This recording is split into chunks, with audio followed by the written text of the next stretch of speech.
Salve ragazzi, ben arrivati su una nuova puntata del Calice Nero. Buonasera, Mrs. Arianna. Buonasera.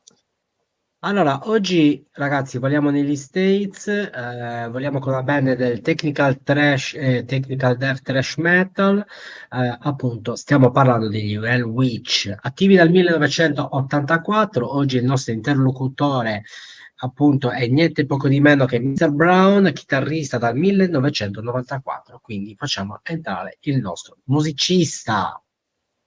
Welcome Brown! Hello, JP. Hey, how are you? Hey. Lasciate aprire l'intervista, Ari, con tutta la tranquillità del mondo. Prego. Okay, so the first question is from me. I'm going to say it in Italian and then I'm going to translate for you. Okay? Sure. Sounds good? Allora, quello che gli chiederò è, per coloro che sono connessi stasera e ancora non li conoscono, come potrebbe descrivere il progetto. The question is, for those in the audience who are learning about the band today, how would you describe the project? The project being the last album? The band. The Oh, band and band. your music. Yeah. Yeah. Sorry. So if you mean, genre, if you're going genre specific, or just, overall the band, but, we started is what I think of as technical thrash death metal, kind of a mix. One of the original, mixes, I'd say, right? One of the offshoots, the Florida death metal scene was kind of an original spawning ground for extreme music, and everybody sounded different.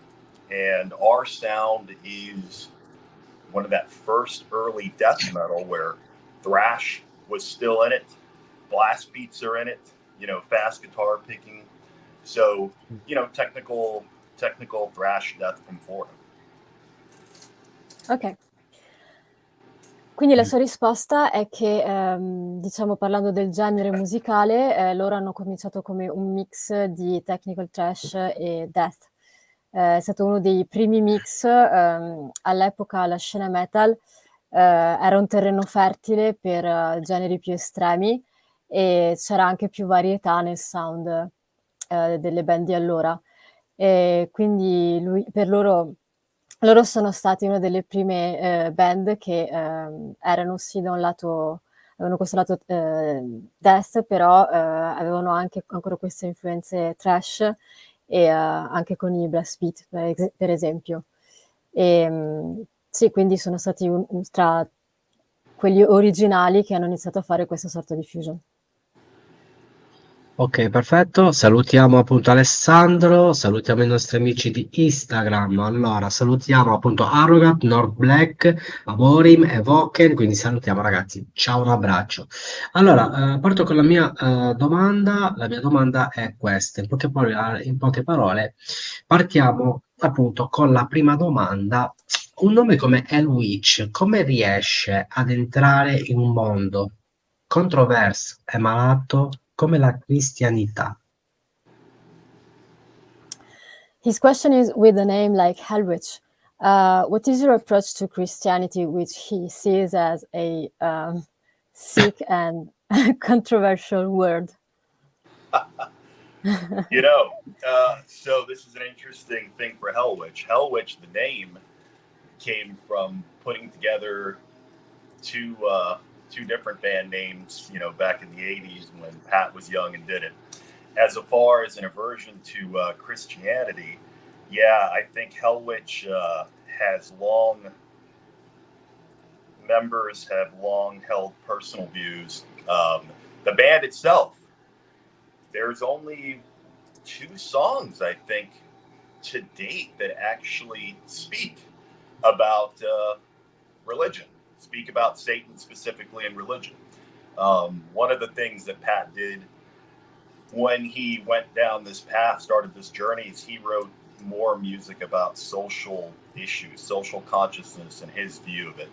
But you can definitely read our lyrics and get deep dive into it and get a very good feel for where Hellwitch stands.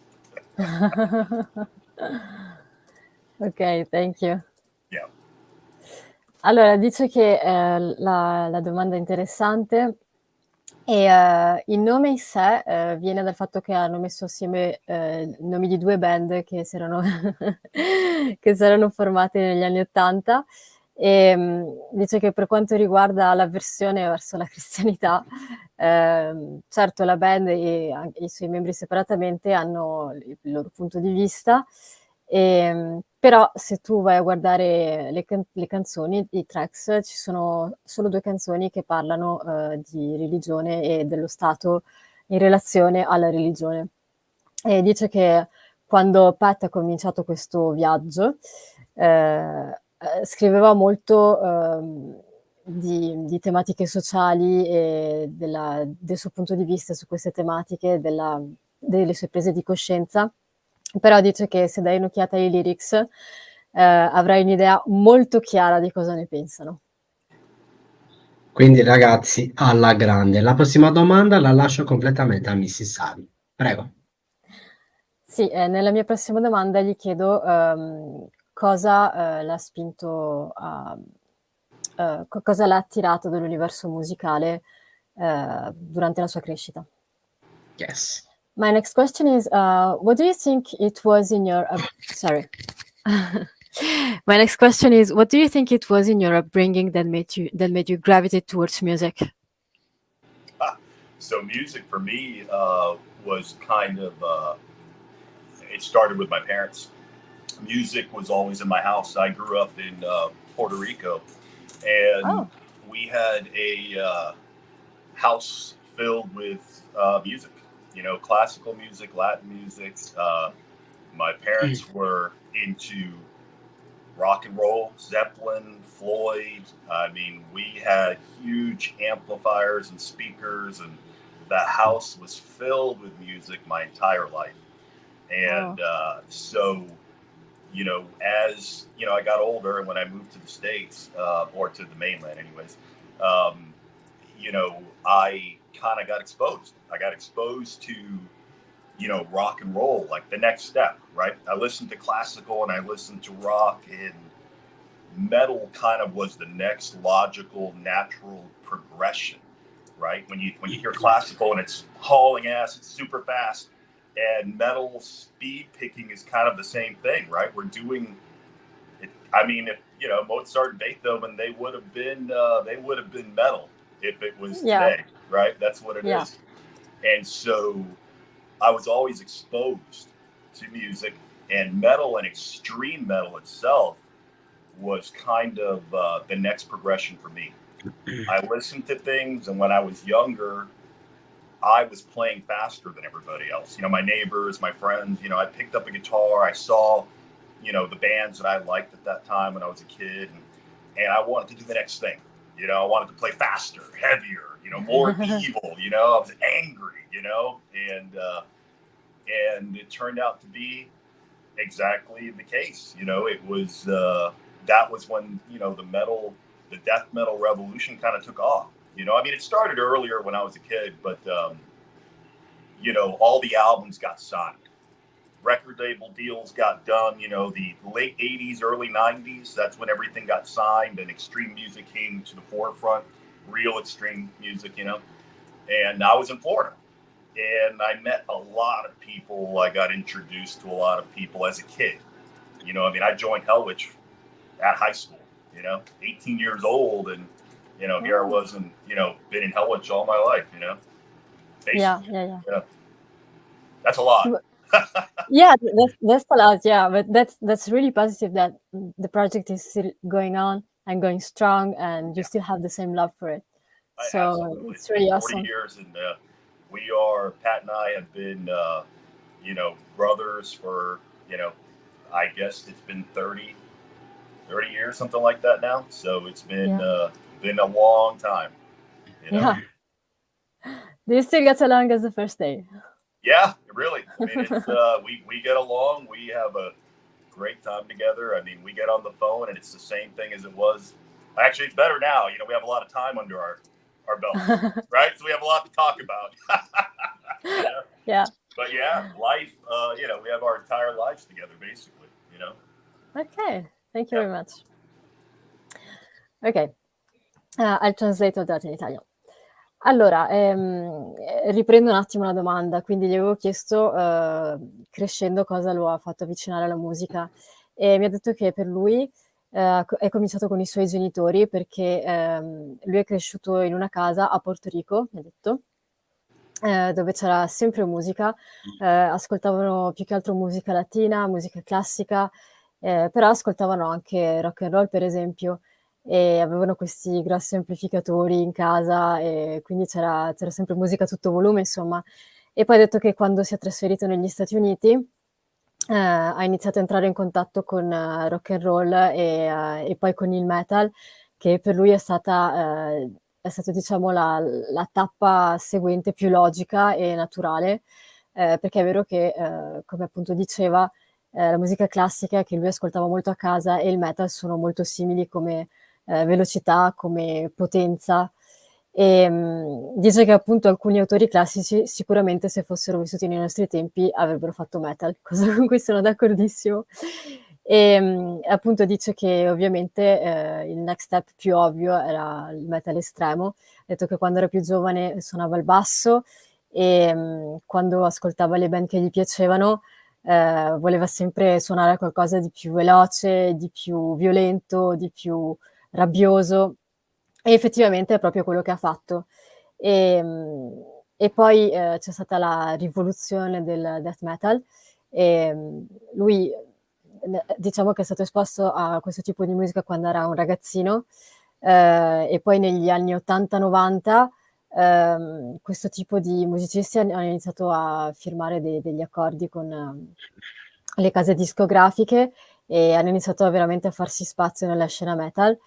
E appunto dice che quando era ragazzino ha avuto la fortuna di incontrare molta gente che era nell'industria musicale metal, e tra l'altro quando ha conosciuto Hellwitch era alle superiori, aveva 18 anni, e gli ho chiesto, visto che sono stati assieme così tanti anni nella stessa band, se vanno ancora d'accordo come il primo giorno, e ha detto sì, noi siamo come fratelli, il tempo che passiamo assieme è sempre un'ottima compagnia, anzi è ancora meglio adesso perché abbiamo molto più tempo a disposizione, abbiamo tantissime cose di cui parlare, e sono 30 anni che praticamente vivono a stretto contatto, insomma, quindi è una cosa positiva. Gli dicevo anche che siano riusciti a mantenere lo stesso progetto così tanto tempo e un così bel legame tra di loro.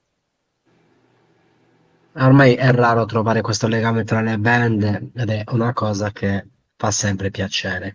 Avori Black Drummer dice: ora come ora, purtroppo le band hanno il centro del mantenere lo standard, ma raga, osate. Concordo, è vero, certe band proprio rimangono nello standard, tutte tranquille, senza creare un casino che ci potrebbe anche stare molte volte. Allora, l'altra mia domanda è questa: quando crei il riff, Mr. Brown, quanto il tuo lato psicopatico e demoniaco riescono ad entrare nel centro della band, nel modo, nel mondo creativo, nel comporre, in un live, quindi in generale? Okay. So, his question is, would you describe your creative process as being something psychotic and demonic, maybe? Yeah, I would. That's an exact description of it. You know, the process is we will write separately. We don't live in the same town anymore. So I live in Atlanta and he lives in Fort Lauderdale. So it's, it's hundreds of miles away, hours, 10, 12 hour drive. So we get online and we work on parts together. Pat is always psychotic, demonic, possessed songwriting. And you can hear the riffs, the schizophrenic riffs, just the pure energy, the anger, the crazy. It is nuts. It's awesome. And my songwriting, my parts and stuff it's a little different. Pat's got his unique style. mine, I have my own style, and we try to mesh them in together. Over the years, we've had different spurts, songwriting, where each of us contribute differently. And this last album is mostly Pat. This is there's a collection of stuff we've done over the years. So there's a bunch of stuff, but the new stuff was mostly him. And you can hear it.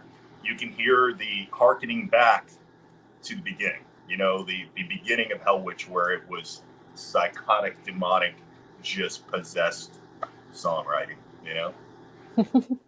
And what makes you? I'm sorry, this is my question in the spur of the moment, but sure. What makes you two so different? Do you think it reflects the way you are as people, the fact that you have such different songwriting? Do I think that what? I'm sorry. Do you think? Sorry. Yeah, it'd be better. Yeah, sorry. So you said you have a very different style of songwriting. Do you think it does represent you as people? Do you think you are different people in and of itself, and do you think that the kind of music you write is representative of who you are and your personalities? Because you say that he's more like chaotic, and you have a very different creative process. So I was wondering if that's a reflection of who you are as people.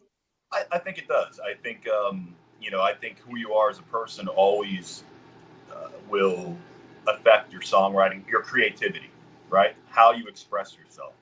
And so everybody's different, and the creative process is a little different for everybody. And it does. It reflects kind of who we are. My background, like I said earlier, was, there was just a lot of classical, chaotic stuff going on, and very, very just intricate stuff. And Pat's, he started with kind of that. He was in that punk rock movement too in the beginning. Oh. So he's got that punk, just there, the speed, adrenaline, just crazy.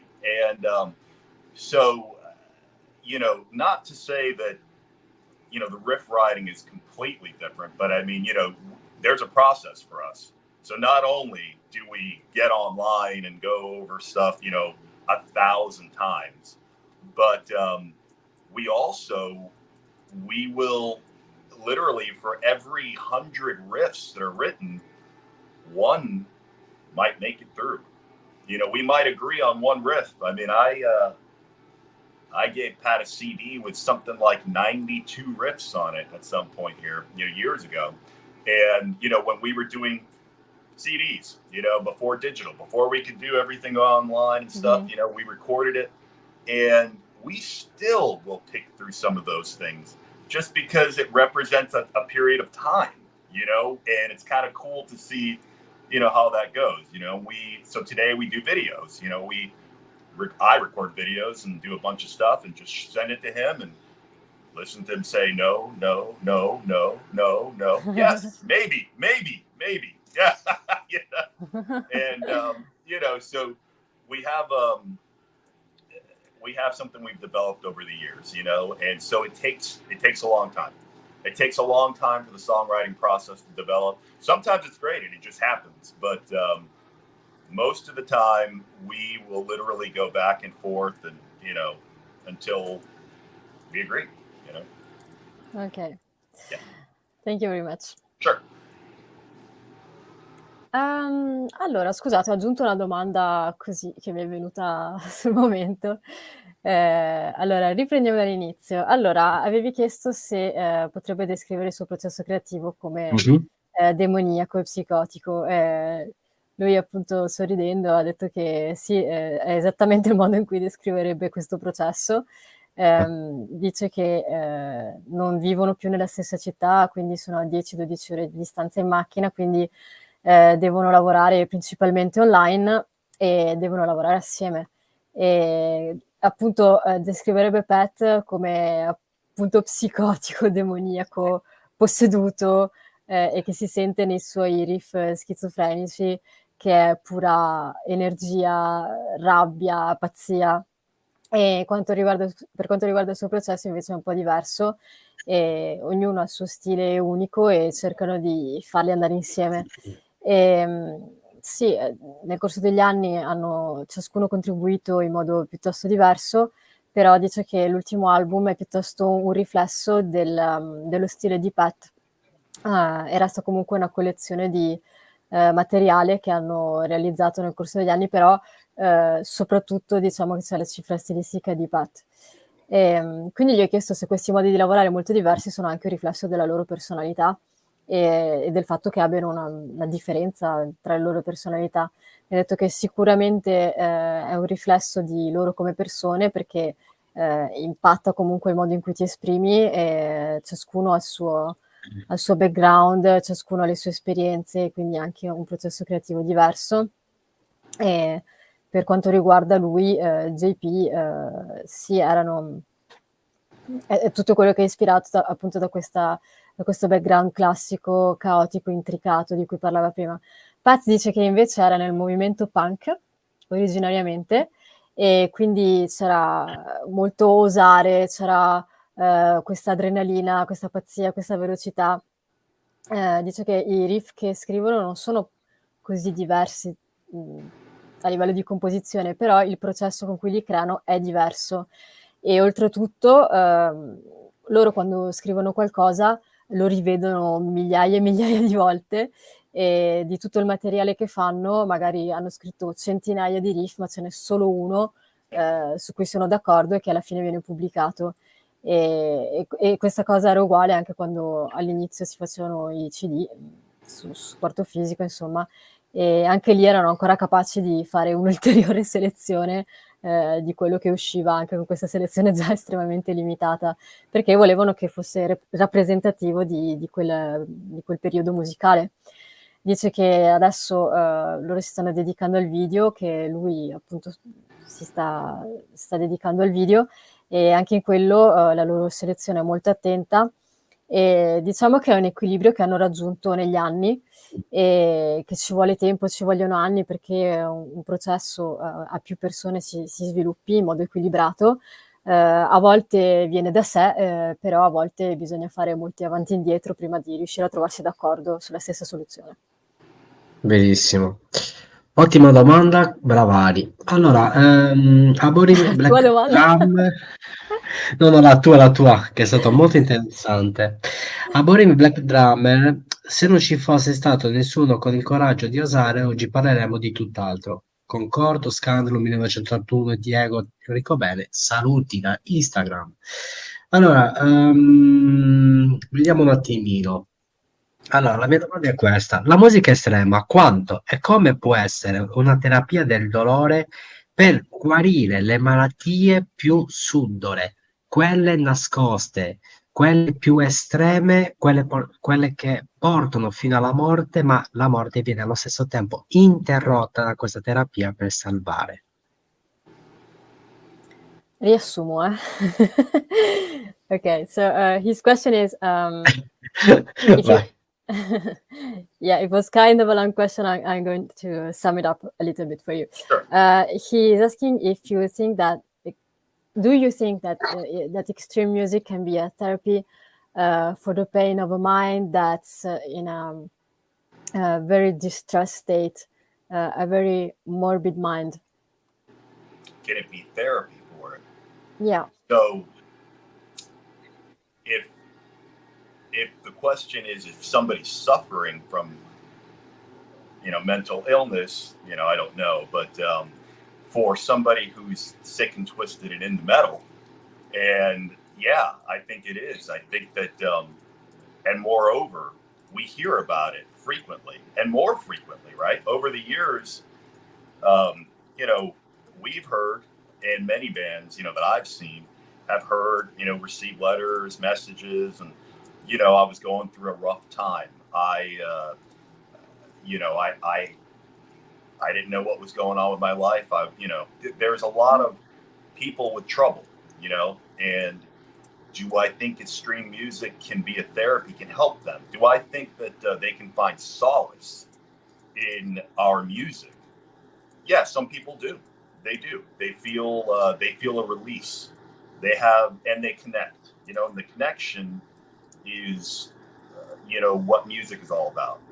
right? Yeah. We all share experiences, we all connect, and I think metal is moreover just a great community. It's a worldwide movement, right? When I was growing up, I heard it was a fad. It's going to go away. This is something that, you're into now and no one's going to know. And here we are, 30, 40 years later, and it's an entire worldwide community of people. And I see these people, when we go tour, we play, different places. I go on cruise. I go on 70,000 tons every year, and I see people from all over the world. And I see them when I travel to festivals everywhere. And I see the same people. I see, new people. Is it a therapy? It can be. Yeah, these people find solace, relief. They find community. They find people with like minds that they can share with, and and grow as people, and express themselves. And so, yeah, I think so. In that context. Yeah, absolutely. Just as a side note, because you have told us that you have been receiving messages from people that are not doing very well mentally. How do you live that? I mean, is it hard for you? Because you are people just like them, and you have your background, you have your stories. I think no. I mean, it's some people, they say, hey, I had a rough time. I was going through a rough time, and listening to your music got me out of that, made me feel better. On my end, it's the receiving end. It's usually a positive message. I don't end up with I've never gotten the I need help and call Yeah. kind of thing. Yeah. So I've never been in that case, but in my experience, and I think typically in most most people, musicians and people that are in this sort of light, I think you receive, typically we receive messages, we talk to people, we see, and it's usually I've found comfort. I've found comfort in your expression, your critique, your music, and that's usually how that works, and that's a good message. It's a good place to be, I think. Sure. So yeah. So it's not like a cry for help, but it's actually people telling you that your music has made them feel better. So yeah, it's not so hard on you to end. You hear the things, and we all have troubles, right? We've all had troubles. We've all had low points, or lower points in our lives, and and it's good to have people, community, mentors, people to share with, and in music, sometimes we end up being those people. Yeah, it's a great answer. Thank you very much. Ok, allora un attimo solo. Allora, la risposta era che se si parlava di persone che soffrono per malattie mentali, non saprebbe troppo rispondere, però se si parla di una persona che è malata, ma nel senso buono del termine, di una persona un po' contorta, tipicamente il tipo di persona che potrebbe ascoltare metal, in quel senso sì, può essere una terapia, e tra l'altro è una cosa che sentono molto spesso, perché in quanto band, in quanto musicisti, spesso ricevono messaggi di persone che dicono sto passando un brutto periodo, non so cosa sta succedendo nella mia vita, gente che ha problemi, insomma. E pensa che per alcune persone sì, effettivamente possono trovare sollievo ascoltando la sua musica, perché trovano una sorta di connessione, e questa connessione, la condivisione di esperienze, è proprio il punto focale della musica. E il metal, la scena metal, è una grande comunità che ormai è diventata mondiale. Quando lui era più giovane la gente diceva che questa comunità non andava bene, che sarebbe scomparsa, che nessuno ne avrebbe sentito parlare nel futuro, e 30-40 anni dopo invece è una grande comunità di persone, e quando lui va in tour vede persone da tutto il mondo, le vede nei festival, e sì, può vedere molto spesso questa tipologia di persone, e pensa che sì, possono trovare un sollievo, una sorta di conforto, e anche persone che hanno la stessa mentalità, quindi questo gli permette di crescere come persone e potersi esprimere. Quindi io gli ho chiesto se per loro può essere un po' dura delle volte, perché certo abbiamo tutti il nostro passato, abbiamo tutti le nostre problematiche, gli ho chiesto se è difficile gestire questi messaggi, specie se arrivano abbastanza di frequente. E mi ha detto che non sono gridi d'aiuto, ma sono piuttosto persone che scrivono messaggi tipo: ok, in questo periodo non mi sento molto bene, però la tua musica mi ha fatto star meglio, quindi è una cosa positiva. Quindi sì, tutti alla fine abbiamo degli alti e bassi, però in una comunità come quella metal possiamo trovare dei mentori, possiamo trovare ascolto, possiamo trovare persone con cui condividere i nostri interessi, quindi alla fine sì, è una cosa positiva. Vero. Verissimo. Come non mi ricordo in che video, in che concerto c'era questo ragazzo appunto in carrozzina che l'hanno portato in alto, l'hanno fatto camminare sopra appunto il pubblico fino a vedere tutto il concerto in alto, quindi è stata veramente un'immagine molto molto molto bella. Quindi per chi dice metallari che sono satanisti, eccetera, eccetera, eccetera, raga, veramente cercate di ascoltare la musica e vedete delle belle e non sparate minchiate. Allora, adesso Mr. Brown deve cercare di esprimere la sua arte con delle vie dell'infinito, e intendo il lato più particolare di un musicista che crea con un amore diverso dagli altri per la causa verso l'arte. Okay. The question is, as a musician, you have a love for art that is different than other people's. How would you describe your specific kind of art? Music, my music. You know, I've always felt music and I've seen it. So, and I've talked to different musicians over the years that kind of see the same thing. You know, we feel it, we see the notes flying. You know, and I guess I describe my art in Hellwitch as you earlier said, chaotic, demonic, possessed music. You know, fast, just crazy.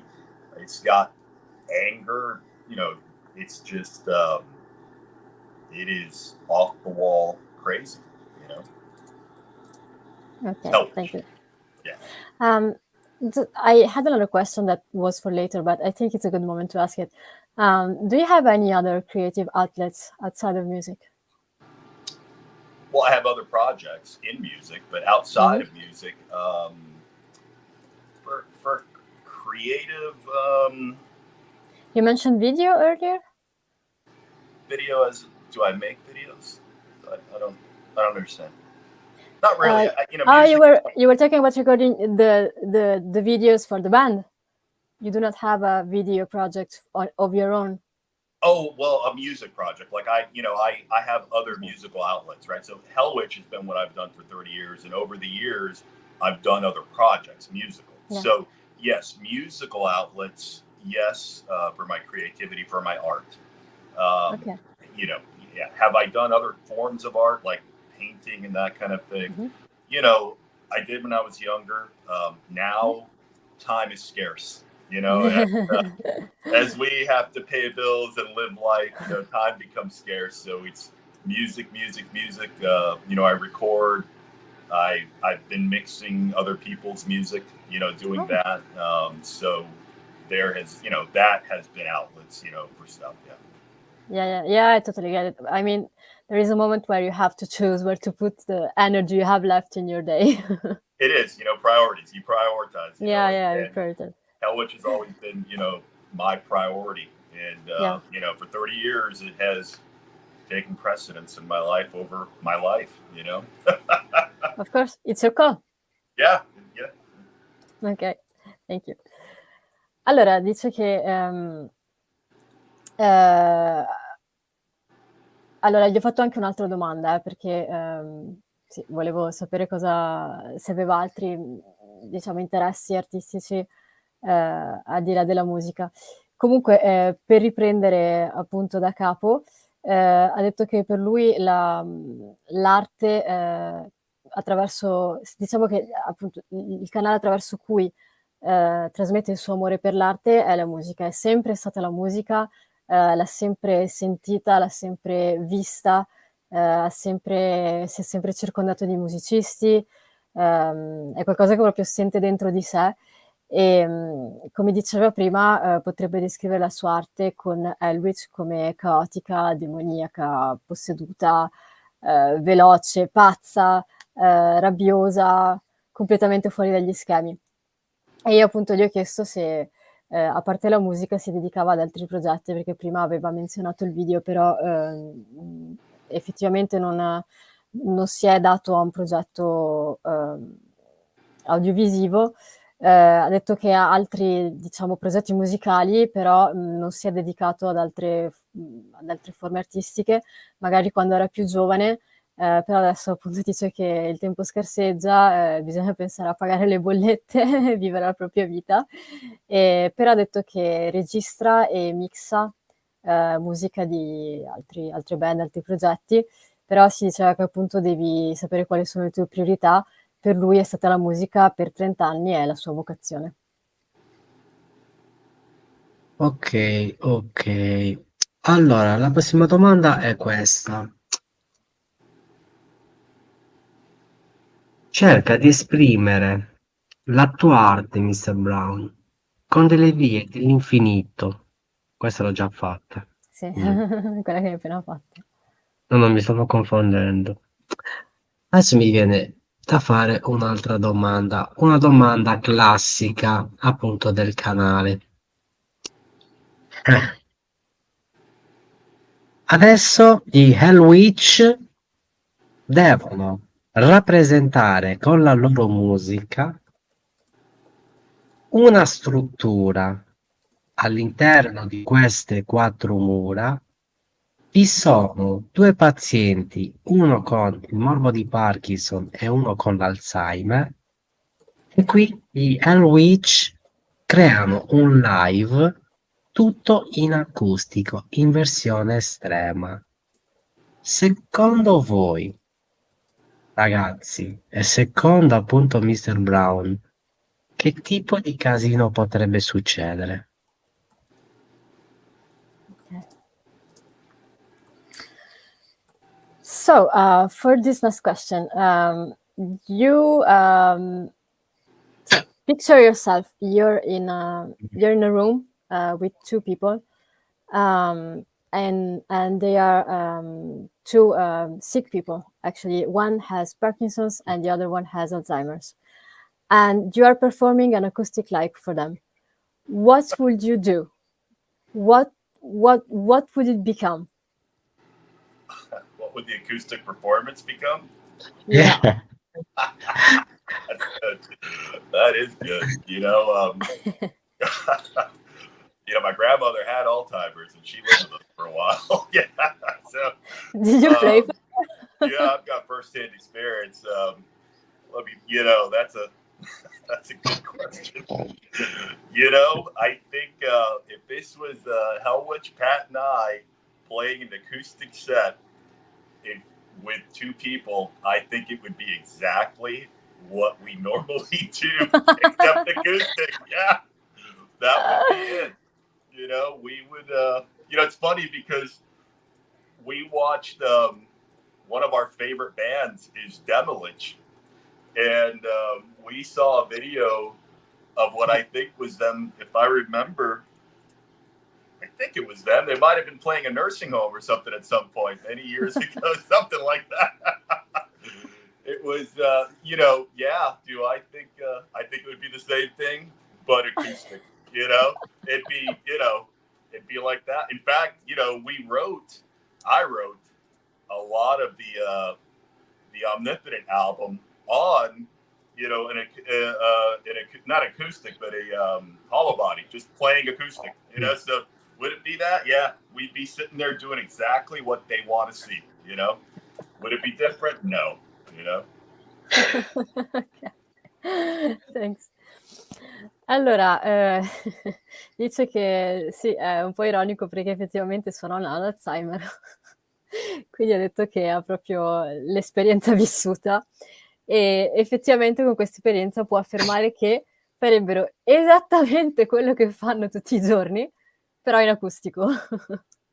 E ha detto che tra l'altro questa cosa l'ha fatto sorridere perché una delle sue band preferite ha fatto un video dove suonavano in una casa di riposo. Sì, è qualcosa che sì, per lui sarebbe esattamente la stessa cosa e comunque lui suona anche acustico, quindi non sarebbe la prima volta che fa questa cosa, ma non pensa che cambierebbe nulla da quello che fanno normalmente. And, Vai, Ari. you know, not to mention, we may not be too far off from that ourselves. Come on now. I can see that. No way in hell. I translate this, but it's a 90-year-old guy sitting there in the nursing home. I mean, that would be so awesome, though. I mean, I will love it. Like, mad respect. Yeah. I mean, you know, you know, that might, you know, someday we may be that old still doing this together, sitting there, you know, with nobody else around. Please do that. Playing You will be together, the coolest musicians ever. Playing over the parts, yeah, you know. Allora, ha voluto aggiungere che probabilmente sarà quello che succederà quando avranno una certa età, che si ritroveranno a suonare da soli, probabilmente per una casa di riposo, con la gente tutto intorno che li ascolta, o probabilmente suoneranno anche da soli in una stanza vuota. Ma io gli ho detto che tutto quello che gli auguro, che arrivino a 90 anni e stiano ancora suonando, perché sarebbe fighissimo. Vabbè, noi due facciamo direttore e direttrice della casa di riposo, Ari, così ci rinchiudo in qualche ospedale psichiatrico e poi buttano la chiave. E a me mi vanno a fanculo sicuramente. Prego, a te la prossima domanda. Okay. So the next question is for me. It's a little bit more lighthearted. So how long do you think you could go without creating music if you're forced not to, like tied to a bed or something? How long do I think I could go without doing any music? Any music. You know, I don't think I could. You know, I think as long as I can and I have the physical ability to play and do music, I will. You know, that's the, you know, it's when you think about what your life is and, you know, what brings you purpose, right? We all need purpose. And without purpose, we have nothing. Music and playing is my purpose. That is what drives me, and that is what I want to do. Do I want to spend years not doing it? If I had if I was unable to, I may find another way to do it. You know, and I may take another role. I may move on into helping other people create music, you know, and listening to them. And I have because I recently had a situation where I couldn't use my left hand for a while. And I worked with other people and listened to them and helped them fine tune their sound and their playing and recorded them. And but yeah, do I want to do that? Absolutely not. You know, my purpose is playing and playing fast. And, you know, Pat and I have had that talk. That is, this is what we want to do. And this is all we want to do. So, yeah. So like in throughout your career, I mean, we all have lives, we all have hardships, we all have things that could prevent us from doing music. So throughout decades, you've never reached a point where you were maybe not physically, but emotionally unable to do music. You've always been able to have that outlet. Nothing's ever stopped you.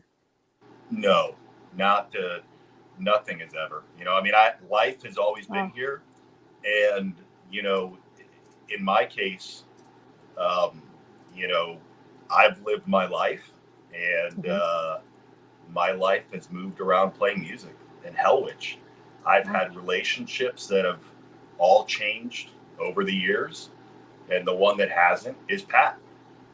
Pat and I had, and you know, we have stayed together since I was 18 years old, one way or the other, playing music together. You know, I've been married, not married. I've had, you know, I've lost a relationship over recording this last album because I was too busy recording the album.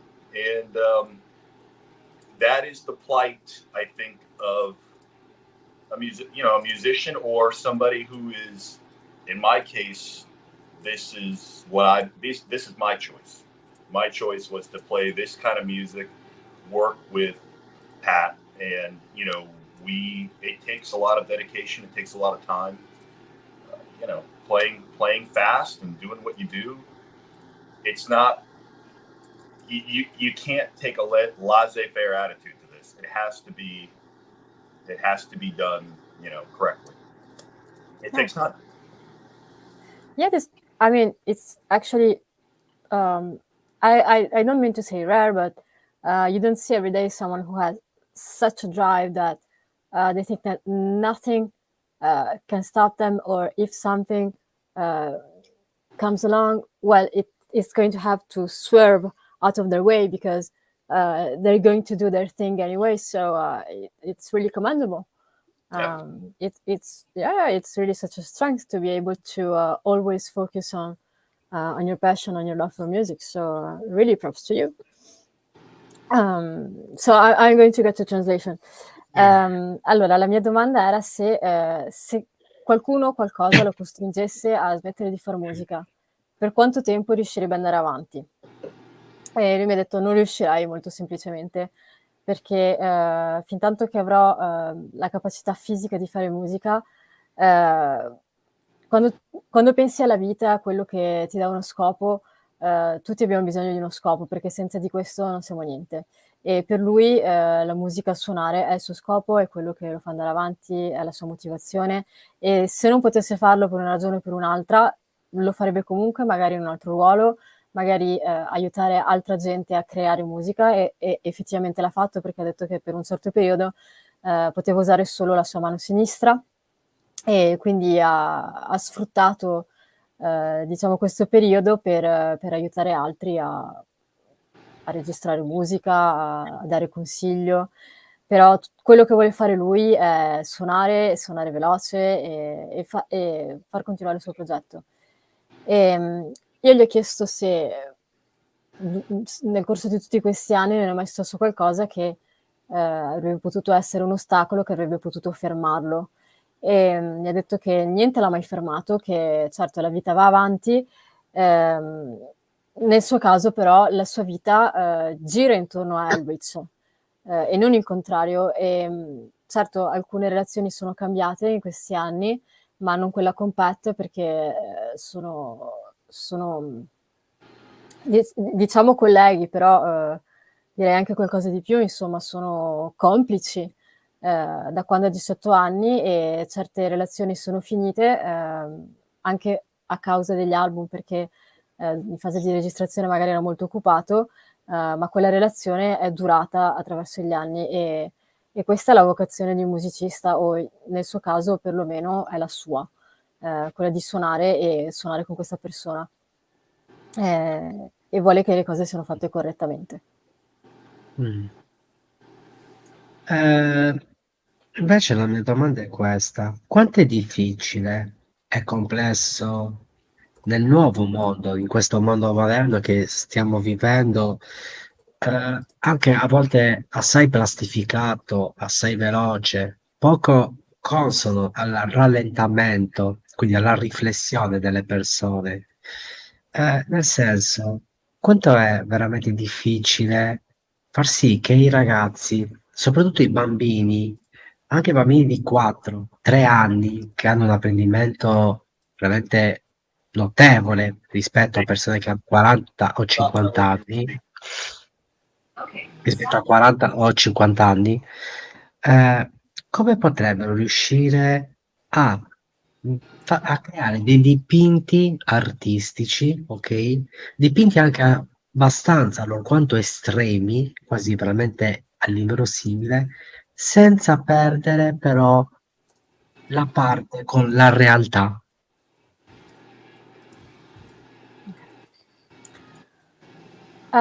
So his question is: we are living in a really fast-paced world.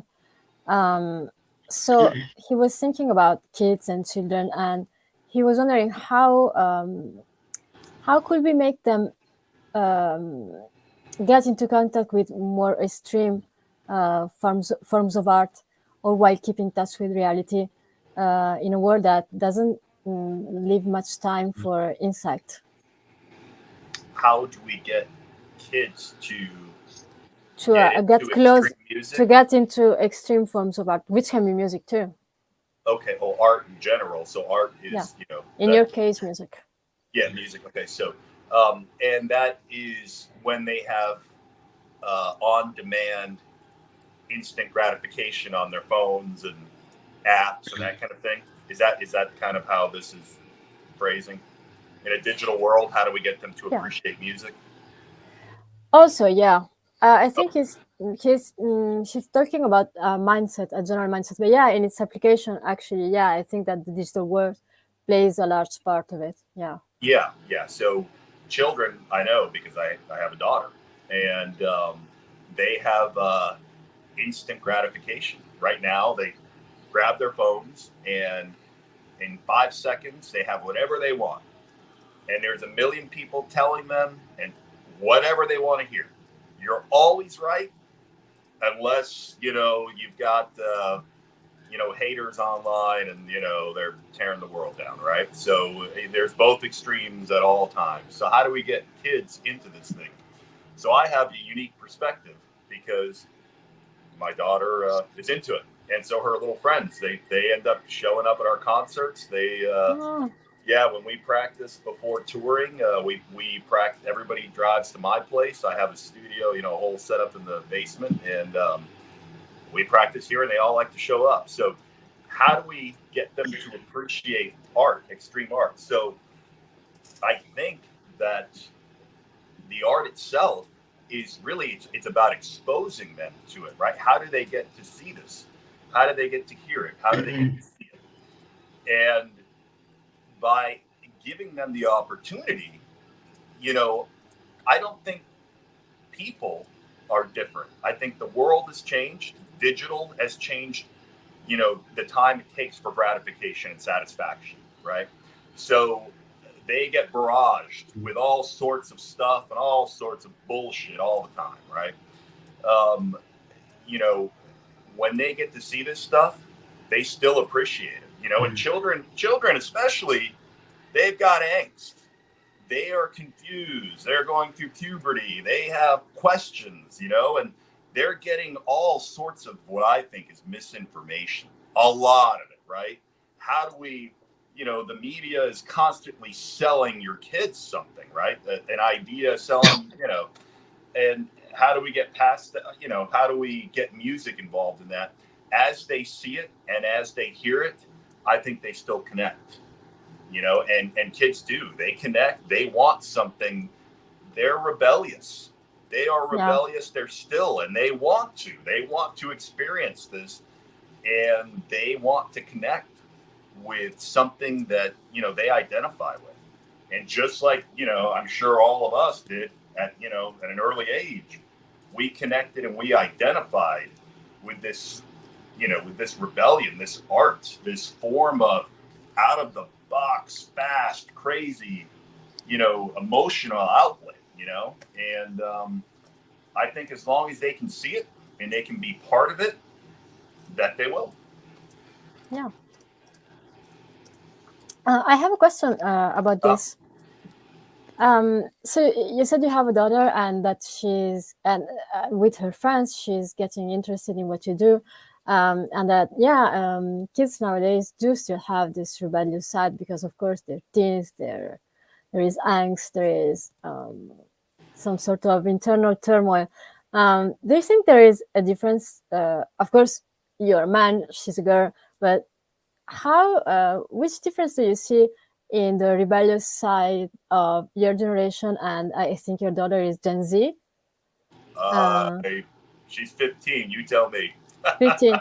Yeah, maybe Gen Alpha. But I mean, Yeah. How do you think her generation's rebellion is different from yours? I think at the core, there's still the same, same basic need, right? Because that's something that all humans have, right? At some level. But I think it's expressed very differently because of the digital age. Rebellion at my age, when I was that young, we didn't have cell phones, right? I mean, I think we just got beepers. So we used, Facebook was going to a lake and meeting people, actual people, right? Hundreds of kids out there listening to music. That's what they did. They listened to music. They drank beer. They were hidden from their parents. And that was my reality, right? Today, it's digital. They don't go out. They don't, it's not the same thing. It's the rebellion is online, and I think, unfortunately for them, I think the consequences of this is much more severe because anything they put out in the digital world stays there forever. Never goes away, right? It's there. And so, there's the positives and the negatives. The negatives that they have to face those consequences, but the positive is that maybe they're not going to get into as much trouble as we did. We had to get in trouble. We had to go see people. We had to be there in person, and that kind of helped us develop our social skills, I think. Right?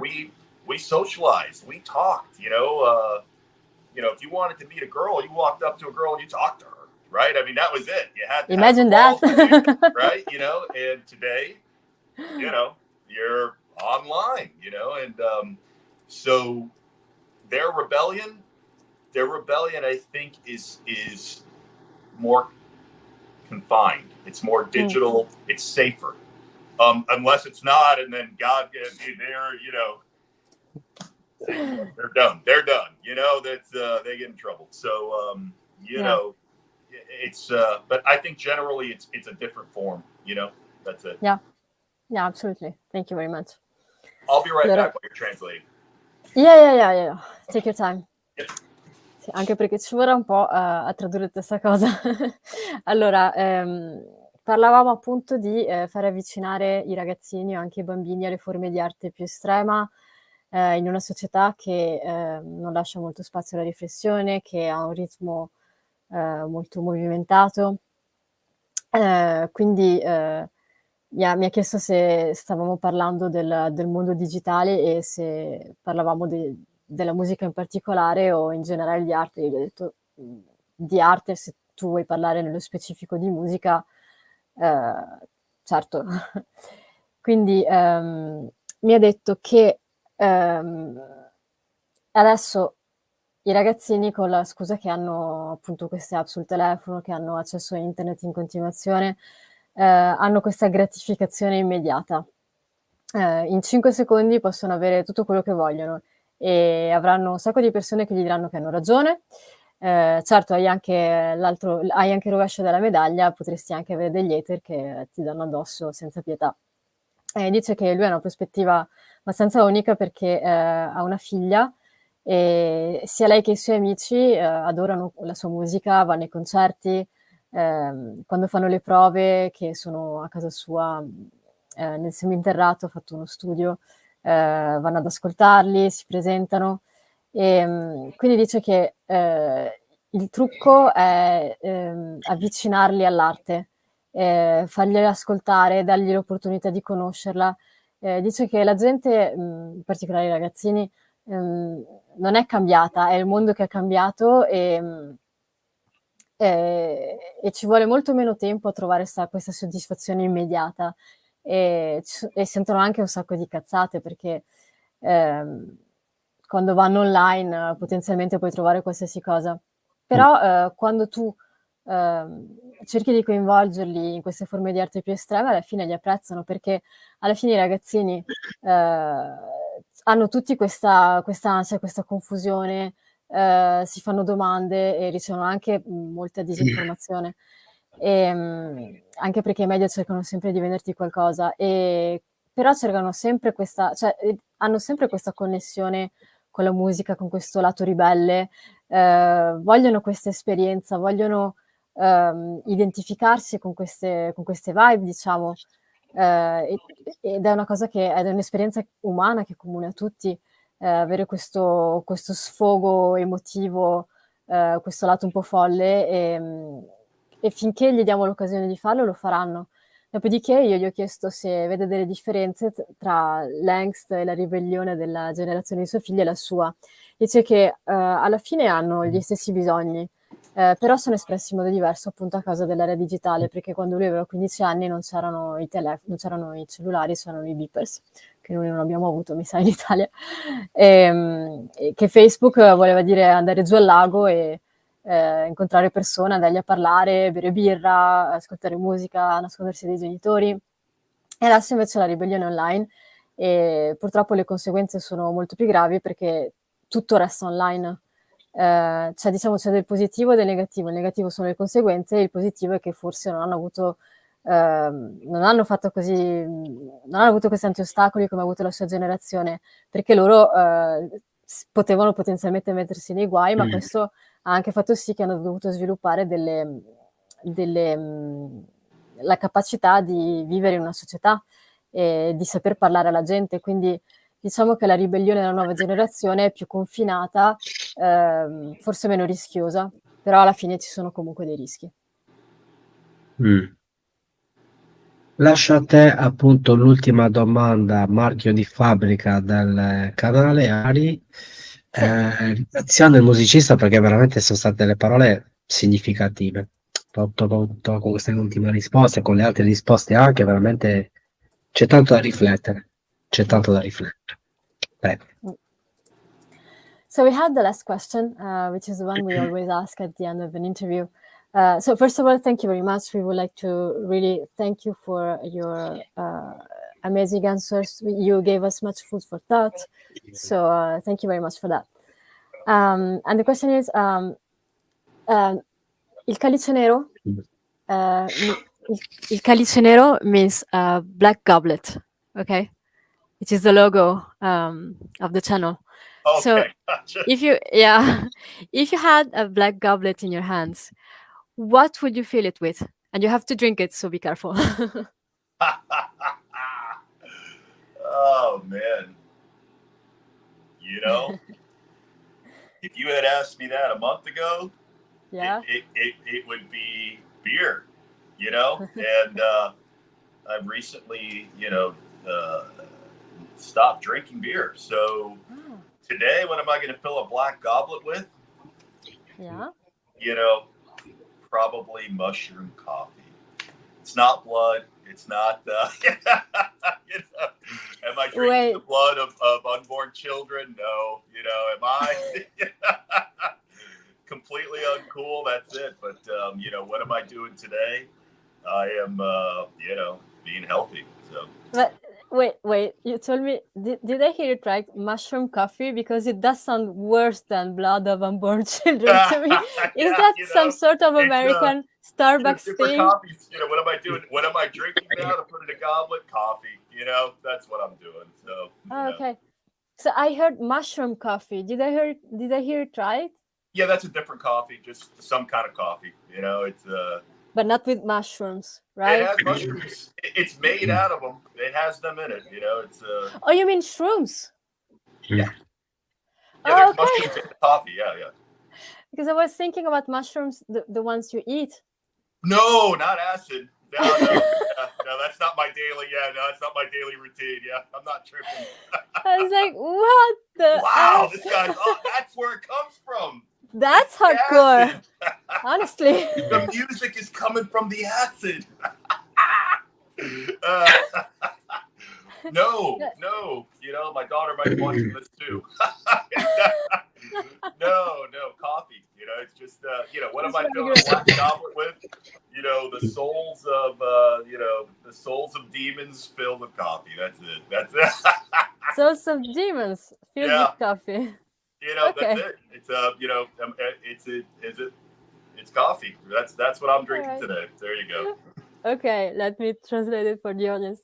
Allora, mi ha detto un mese fa ti avrei detto birra, che è la risposta più classica, però recentemente ho smesso di bere birra, quindi ti direi, mi ha detto mushroom coffee, letteralmente caffè ai funghi. Quindi... That's great. Quindi io ero un attimo perplessa, gli ho chiesto di ripetere. E mi ha detto, no, guarda, so che sarebbe stata una risposta molto più figa di dire il sangue di bambini abortiti, però no, ma caffè con cosa? Con i funghi? Poi ho detto, intendevi i funghi psichedelici? Lui, no, anche se forse mia figlia avrebbe apprezzato. No, è solo un caffè normale. Quindi probabilmente è una di quelle cose americane, sai, che trovi agli Starbucks e lo chiamano mushroom coffee. It's funny, I can understand a little bit of this too. I speak Spanish, and Italian and Spanish are similar in some respects, right? So I can pick up a lot of it, not all, but Vabbè, a posto. You can check the translation a little bit. Salutiamo Sara Bellini di Ecate Edizioni. Come scusa? No, salutiamo Sara Bellini di Ecate Edizioni. Veramente, grazie di cuore. Scusa se ti ho interrotto, Mari. Scusami. No. Tra i funghi allucinogeni, tra il sangue abortito, eccetera, eccetera, mi sa facciamo un calderone, facciamo un bel minestrone dopo, ragazzi. Alla fine ha detto, sì, allora, se devo dare una risposta definitiva, direi anime di demoni riempite di caffè.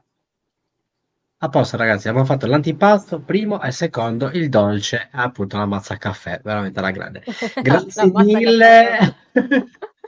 Grazie mille, JP. Fantastic. Thank you very much, JP. You were awesome. Thank you. Really appreciate it. Okay, thank you guys. Have a great one.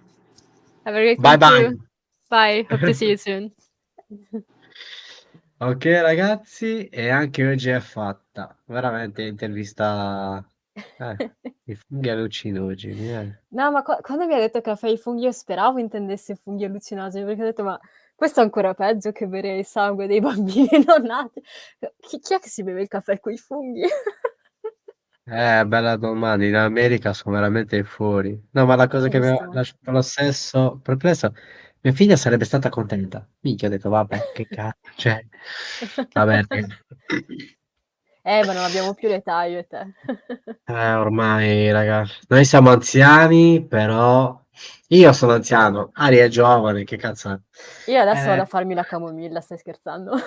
Ecco, niente funghi allucinogeni. Raga, fate una cosa, fatevi un caffè con un paio di funghi, vedete un pochettino cosa c'è, se c'è qualche sangue abortito così in giro, e poi vedete un pochettino.